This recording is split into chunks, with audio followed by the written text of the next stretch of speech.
Usted es de los que ha vivido la experiencia de que lo hipnoticen en un teatro, una reunión o algún psicólogo. Soy Catalina Noriega, les doy la bienvenida y los invito a acompañarnos con este tema tan controvertido. Asusta el que cualquiera se pueda adueñar de mi voluntad y con un tronido de dedos despertarme tras inducirme a realizar una acción. ¿Pero es cierto o es solo un mito? Pilar, dinos quiénes van a despejar estas dudas. Gracias, Catalina. Pues sí, antes de empezar a discutir sobre el tema, vamos a presentar a nuestros dos invitados. Damos la bienvenida al doctor Harry Baker, quien es médico cirujano especialista en psiquiatría por la UNAM, así como especialista en medicina del sueño en Noruega. Cabe añadir que ha tenido licencia para ejercer en 6 países europeos y ha colaborado con el Hospital McLean, afiliado a la Universidad de Harvard. Saludamos también a Luis Guillén, licenciado en Ciencias de la Comunicación y con certificado internacional en reprogramación mental e hipnosis. Con dichas técnicas trata problemas de autoestima, fobias y depresión. Y quizá muchos lo conozcan por haber trabajado con profesionales del deporte. Iniciamos contigo, Luis. ¿Qué se entiende por hipnosis? ¿En qué consiste? La hipnosis es un estado alterado de conciencia, es un estado en donde el cerebro cambia de, vamos a llamarle, de ciclos, y en ese cambio de ciclo el cerebro se relaja. Normalmente se utiliza estados alfa para entrar en el cerebro y entonces es un estado alterado de conciencia diferente al proceso de cómo estamos ahora. Estamos en un estado más consciente y en ese es un estado un poco más abajo del sueño, es un proceso de focalización, pero alterado de conciencia. No necesariamente es durmiendo. Los estados alterados de conciencia se procesan de diferentes maneras en el cuerpo humano, en el cerebro humano. Y entonces eso hace que generemos una susceptibilidad a que el cerebro aprenda de una forma más rápida. Y se vuelve una persona, doctor Baker, manipulable.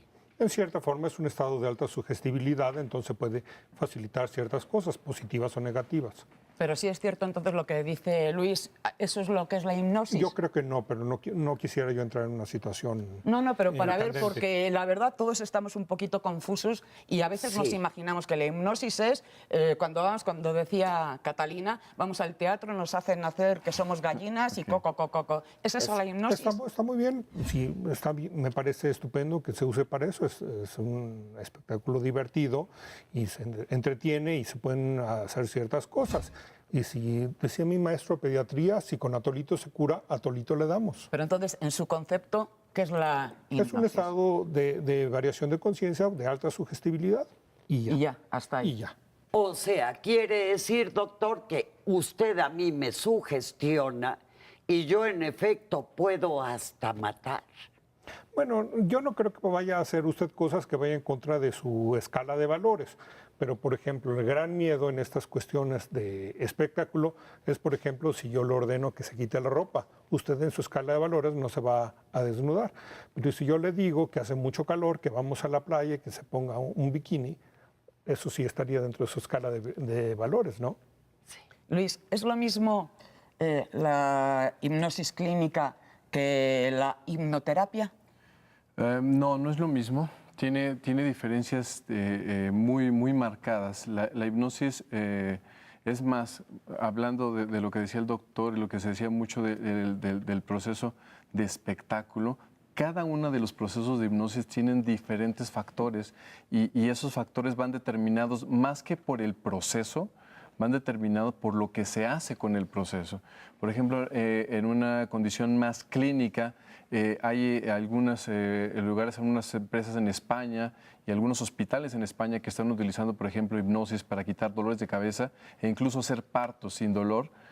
¿Solo con hipnosis? Solo con hipnosis, sin necesidad de ninguna anestesia, sin ninguna necesidad. Es más, dentistas se lo están utilizando en Europa precisamente con este motivo, porque una de las cosas que más puede generar el proceso de hipnosis es el cambio en la pérdida del dolor. El dolor se reduce a grado prácticamente cero y se pueden hacer cosas de ese tipo. Y la hipnosis clínica tiene que ver más bien con el proceso emocional y de la psique.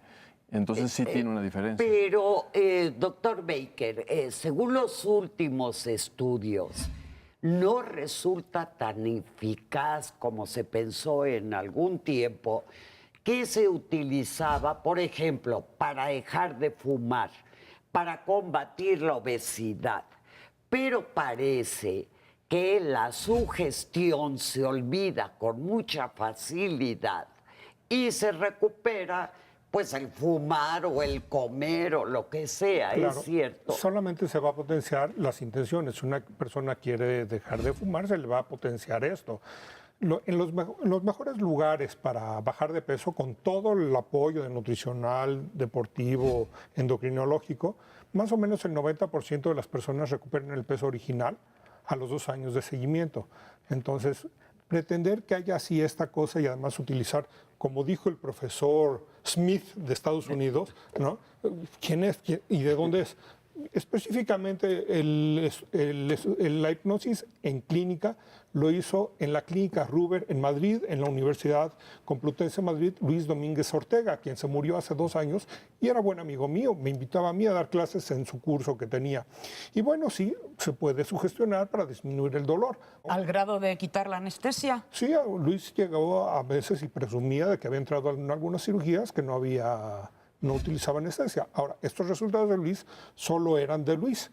Y el que hubiese conocido a Luis hubiera conocido los bemoles en Luis, que sería tema de otro programa que no creo que sea muy interesante para el público.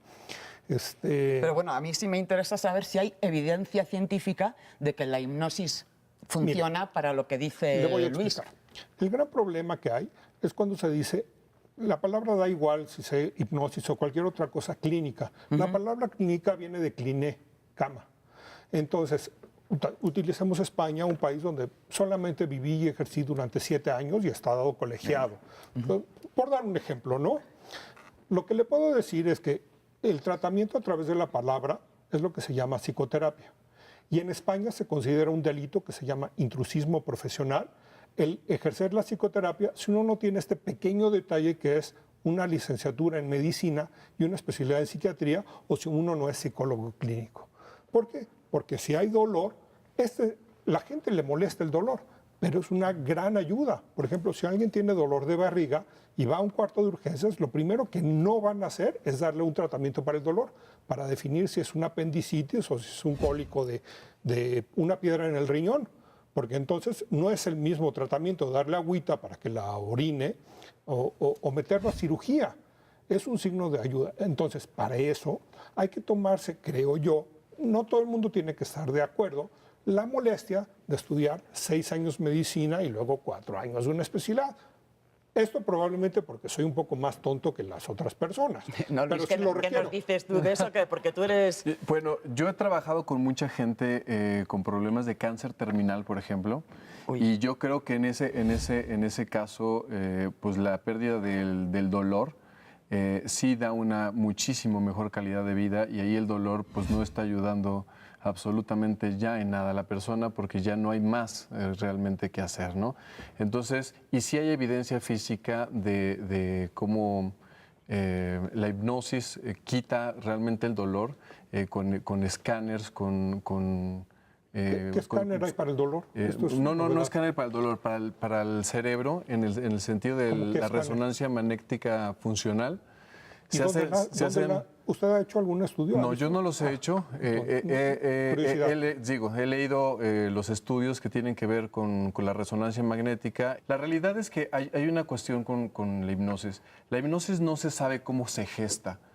Incluso yo que la llevo practicando muchos años de mi vida, no se sabe cómo se gesta, pero ahora hay evidencia física que sí suceden cosas en el cerebro, sí están habiendo cosas. Por ejemplo, lóbulo frontal se activa de una forma impresionante y está claro. O sea, yo tengo unos EEG, que son electroencefalogramas de muy alta tecnología, pero son son portátiles y cuando se conectan, toda esta parte frontal del cerebro se ilumina de una forma, y no soy el único, digo, hay gente que está haciendo de estudios acuerdo. a nivel mundial sobre esto. Mire, yo no es mucho, pero yo estudié con la doctora Montserrat Jerez y con el doctor Armando Tello, fueron mis compañeros de generación.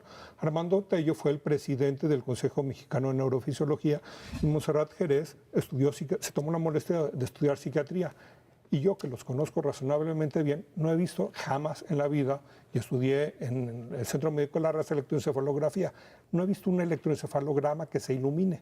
Bueno, Y usted mencionó otra palabra que me pareció muy interesante. Cuando usted dice colegas, ¿son colegas que comunicólogos o son médicos? No, son gente que hace hipnosis, hipnoterapeutas o gente que está realizando hipnosis. Usted que ha visto pacientes, una pregunta, ¿usted tiene cédula profesional para ver pacientes?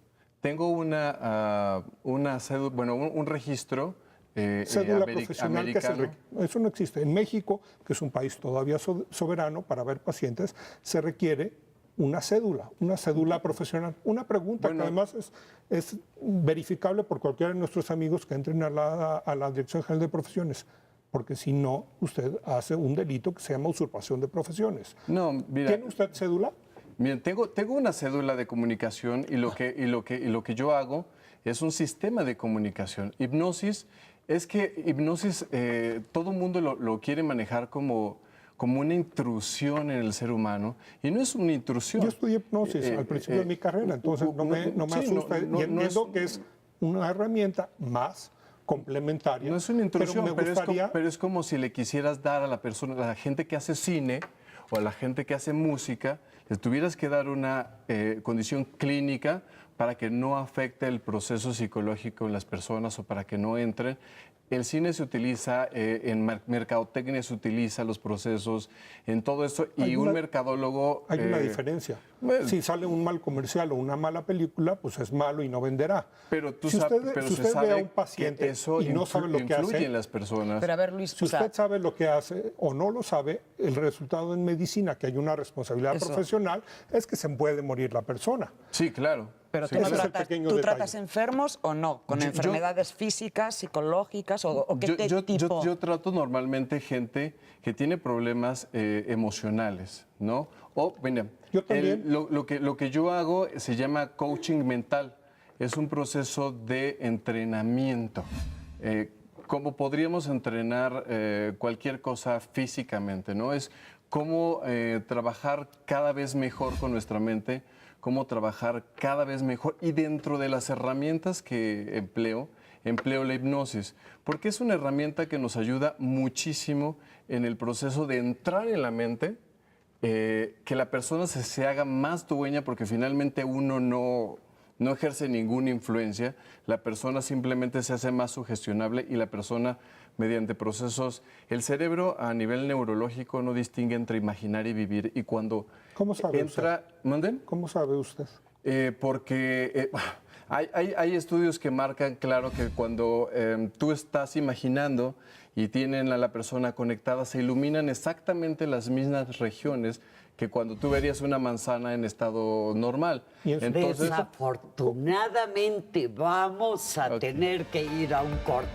Enseguida regresamos.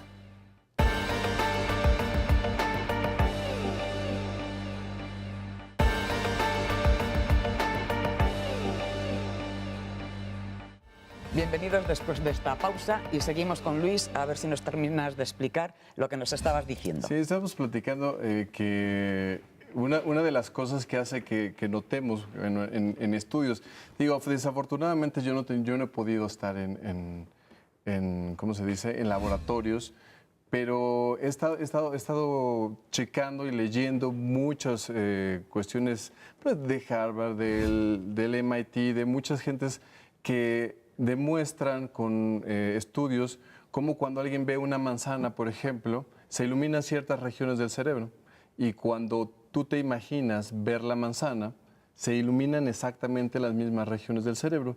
Entonces la conclusión a lo que se llega es que el cerebro básicamente no distingue, aunque, por ejemplo, un niño sí puede distinguir y conecta mucho más su cerebro, es decir, hay más regiones que trabajan cuando ve a una persona, por ejemplo, como nos estamos viendo nosotros, o como cuando una persona ve en la televisión, que es más factible que aprenda con un ser humano vivo, pero el cerebro de alguna forma no tiene esta capacidad como de distinguir. Podemos engañarlo. Al final A de ver, cuentas... doctor, era lo que no. Mire. no estaba de acuerdo. No, no es que no esté de acuerdo. Yo creo... ¿O sí está de acuerdo? Tengo todo el respeto, porque hay cosas que hemos hecho similares, hay pequeños detalles, como la carrera de medicina y la especialidad de psiquiatría, que nos diferencian. Pero yo creo que usted debió de haber protestado cuando dijeron que usted trata depresión. Le voy a decir porque yo sí me dedico a tratar la depresión y he trabajado en el Instituto Nacional de Psiquiatría. Soy profesor de psiquiatría en el Tecnológico de Monterrey. Y la verdad es que dudo que en la escuela de comunicación le hayan enseñado cuáles son las causas de depresión, cosa que yo intento enseñarle a mis alumnos. Entonces, si usted trata a gente con depresión sin la supervisión de un colega mío, que no todos me caen bien y no creo que todos estén informados. Yo lo Pero saqué por del menos- currículum, ¿eh? Que pero- porque no, fui no, yo no. la que dije que trataba la Sí, depresión. bueno. Es del currículum que tú presentaste. Bueno, pero yo creo que, bueno, ese pequeño detalle es que los psiquiatras, mis colegas, porque esos son colegas míos, son médicos y son psiquiatras, cada 5 años tenemos que recertificarnos en la capacidad profesional.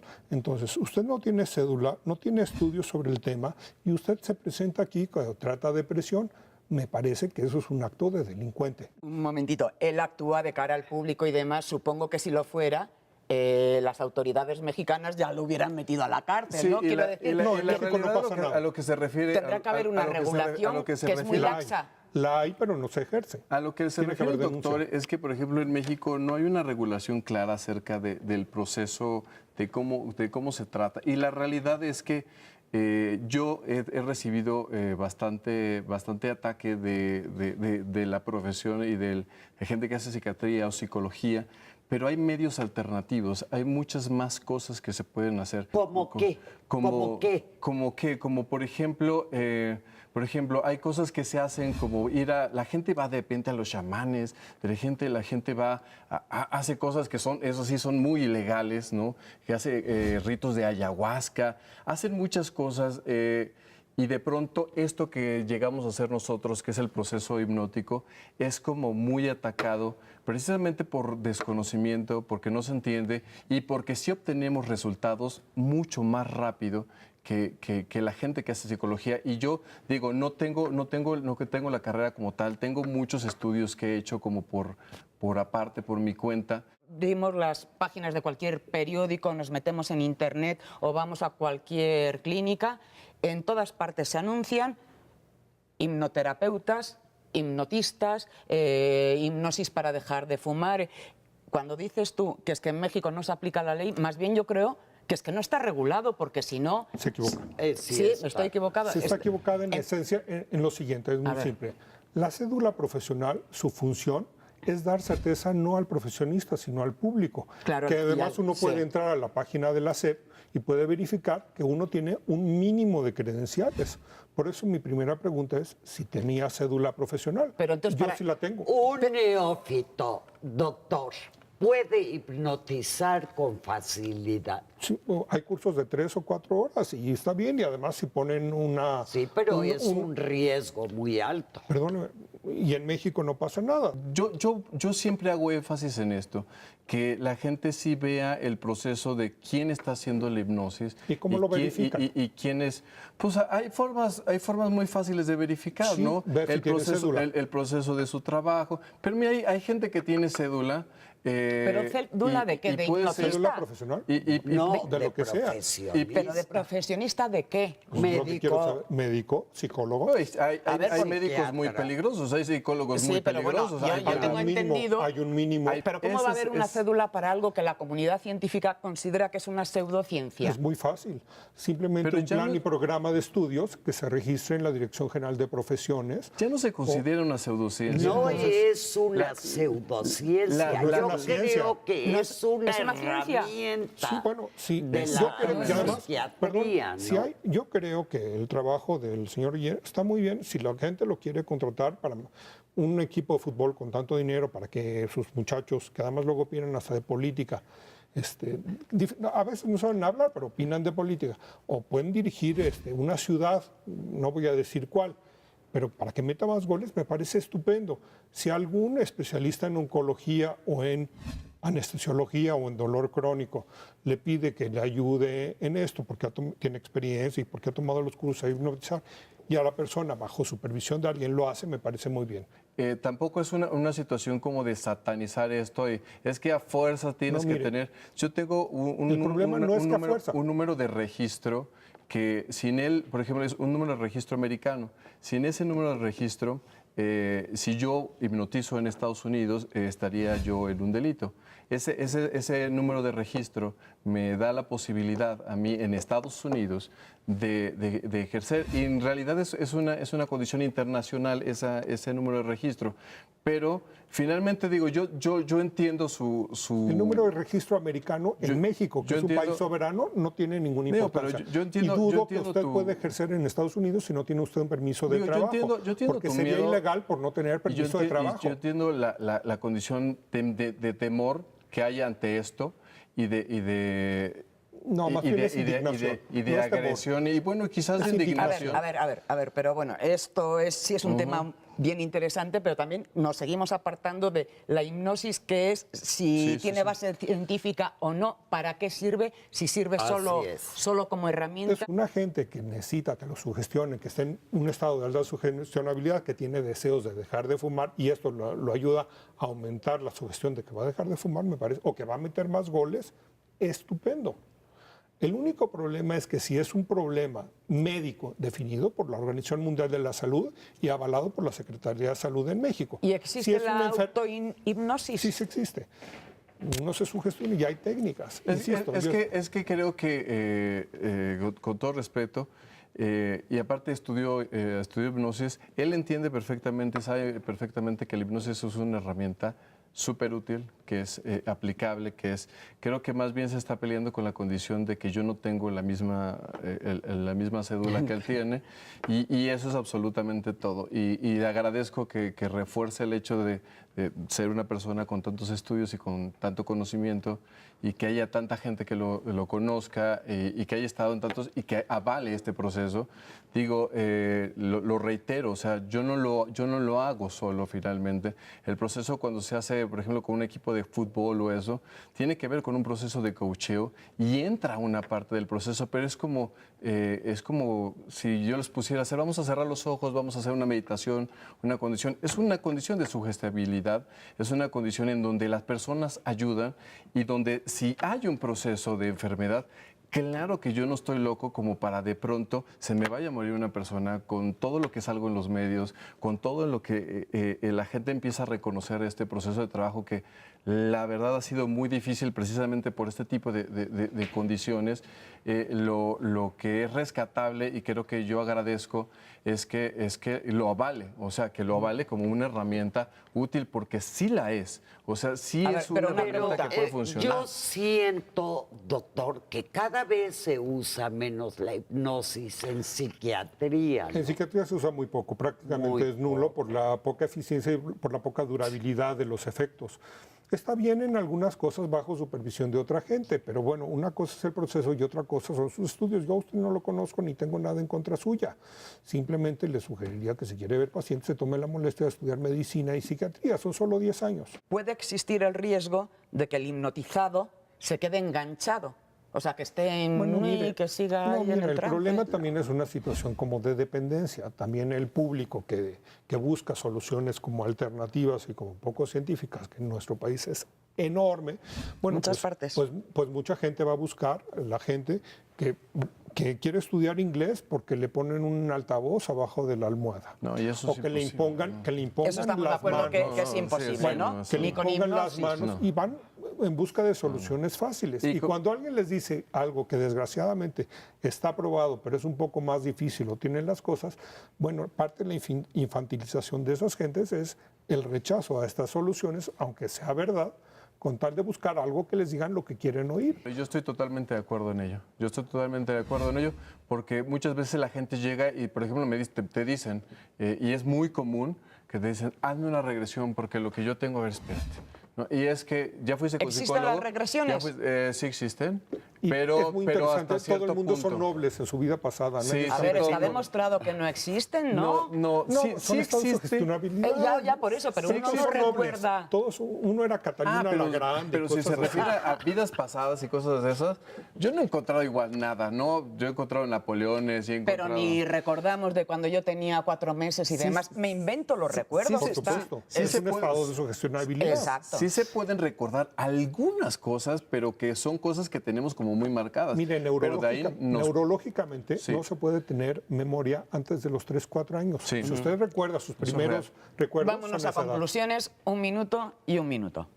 Yo creo que está muy bien que la gente, si quiere buscar este tipo de alternativas, porque no existe en la realidad un ejercicio, que busque y lo intente. Y si no, pues una alternativa es buscar a través de la SEP un requisito mínimo de formación.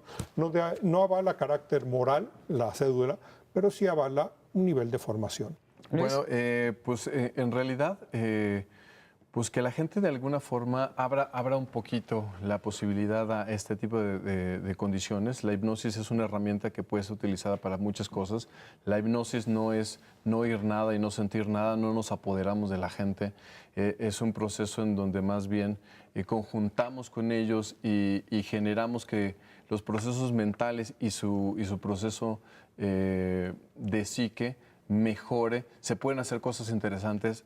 La ciencia todavía no alcanza a entender, no alcanza a concluir muchas cosas, pero sí se sabe que hay cosas que están pasando en el cerebro mientras la hipnosis se está haciendo. Sí, no se sabe exactamente qué, pero sí se sabe que están sucediendo cosas y que esas cosas, yo llevo 9 años apenas en ese trabajo, pero obtenemos resultados interesantes. Empresas grandes, empresarios grandes, equipos de fútbol que ganan millones de pesos lo están utilizando y lo están utilizando porque de alguna forma funciona. ¿Cómo funciona? La realidad es que aún no lo sabemos. Yo todavía desconozco muchas cosas.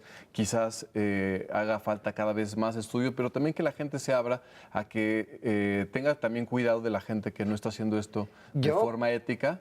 creo, Luis, que justamente ahí está el aspecto más importante y que aquí en este programa quedaron muy claras las dos posturas. Perfecto. El doctor Baker, Luis Guillén, para todos nuestro agradecimiento por haber estado aquí, pero sobre todo, querido público, oído avisor y ojo muy atento para saber qué es un mito y qué una realidad.